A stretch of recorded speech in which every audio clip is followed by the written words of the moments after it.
So we just got the A-Class MOT'd, and unfortunately it's failed. And it's failed on a number of things.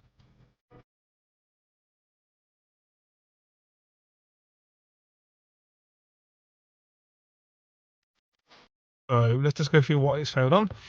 So the first failure is offside front inner discs. So we're going to need to have front disc and pads. And the other repairs are windscreen washer not working at the front.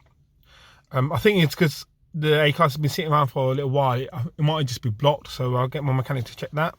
Shock absorbers have a serious fluid leak. So we need a new shock absorber there. We've got a wheel nut missing on the front near side front alloy. And we've got both front anti-roll bar link dust covers which need to be changed. Headlamp aim was too low, but they did that at the M&T station. And then we've got a advisory on the rear disc and pads as well, which I think I'll do all at the same time. So we get a advisory for the MOT. When I went to take the A-Class down for the MOT, it wasn't starting, so I had to jump start it. Hence why I've got the jump start pack over there. And basically the battery died because the car had been sitting around for such a long time. So luckily, when I was at the MOT station, they had a Mercedes matching battery there as well that the mechanic had lying around that he bought, but then he didn't need to use. So I bought that off them and then swapped that around. So he's got a brand new Mercedes battery in the car now. So that would be a good selling point when we come to list the car. And I was hoping this would pass, but there seems to be quite a few failures there, and it's going to cost me quite a bit of money, I think, to get that all done. So keep watching, and then we'll see how much this comes to. So I finally managed to get hold of a parcel shelf for the A3. It come the other day, and check this out. So I unpacked it, and then look what I find. That one of the shelf straps is ripped. So then I contacted the seller on eBay and saying, like, why did you not mention this in the description? And luckily managed to get hold of another shelf strap for the near side. This was $21.49 on eBay. So I got the seller who sold me this parcel shelf to refund me $21.49, and I bought this. But unfortunately, then I had to wait another week or so for this to arrive. That's come now, so I'm going to pop that in to there, and then get that parcel shelf into the A3, and then get the A3 valeted and put it up for sale. So I've got the MOT repairs on the A-Class. Now we've got a fresh 12 months advisory free MOT. So all the advisories and all the faults that we had on the MOT have all been done, which is good. So a nice 12 months advisory free MOT is always a good selling point when you're looking to sell a car. However, all these repairs did come at a cost. The total cost for these repairs came to £670, which I know sounds like quite a lot of money, but to do the front discs and the rear discs and all the other bits and bobs that are on there, I don't think it wasn't too bad of a bill. So it's going to obviously eat into my profits on this one. I'm not sure if I'm going to make much profit on this because I bought this a little while ago now where prices were higher, and I think the valuation of this car has now dropped since then. So I'm going to have to look at the valuations currently on Auto Trader, the retail valuations, and then see where I sit in terms of my cost. I know I've got this advertised on my website already, but I might need to increase the price slightly to cover the cost of the fresh MOT and stuff.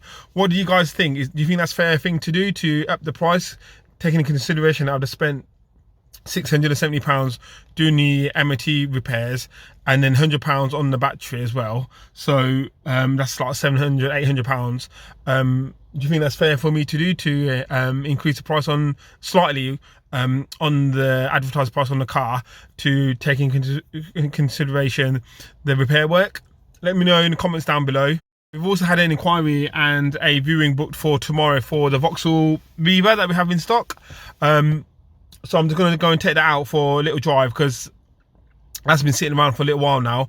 I'm just going to make sure everything's working fine, the tyre pressures are fine. If there's any rust on the brake disc, get rid of that by driving it around, ready for tomorrow's viewing, and then we'll see how we get on with that one. So it's early Saturday morning, just gone 8:30. I've got a customer booked to view the Vauxhall Viva at 9 o'clock. So I've just come down to give it a quick refresh before they come down. Let's see what they think of it and let's see if it sells. So I just finished the test drive with the couple that came to view the Vauxhall Viva. Really nice couple that moved over from New Zealand about 2 years ago.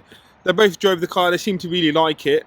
They're going to view a Hyundai i10, I think today, hopefully, and then they're going to let me know between this one or the i10. They seem genuinely interested, so let's see how that goes.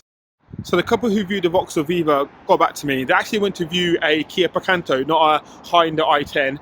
They got back to me and they prefer the Vauxhall Viva. So they put a deposit down. It's another car that sold after its very first viewing, so that's great. And they're going to come and collect it in a couple of days' time, so that's good news.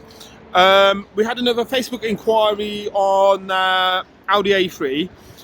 The guy wants a car with cruise control, which unfortunately this one doesn't have. So he had a look online on my website at the A-Class and he seems to be interested in that. He actually lives in Cambridge, but he's come up to Milton Keynes for the day for work. Milton Keynes is only about 15-20 minute drive down from us. So he said he couldn't come after work, unfortunately. So I've agreed to take the car down to him. I don't usually do that, but we've had this car in stock for a little while now and I need to get it gone. So if it leads to a sale, that'd be good. So it's worthwhile doing. So I'm going to take that down to Milton Keynes and see what he thinks about it. One of my ex-colleagues from work has messaged me about a Peugeot 208 that she's looking to sell. They've got two cars in the family. They're going down to one car. So on the way back from Milton Keynes, I'm going to go down, pop in and see her and then see if we can get a deal done on the Peugeot 208. So if you want to know how I get on with the A-Class and if I do end up buying the Peugeot 208 off my ex-work colleague, make sure you subscribe to the channel, like the channel, put a comment down below, and then I'll see you in the next one and we'll see how we get on.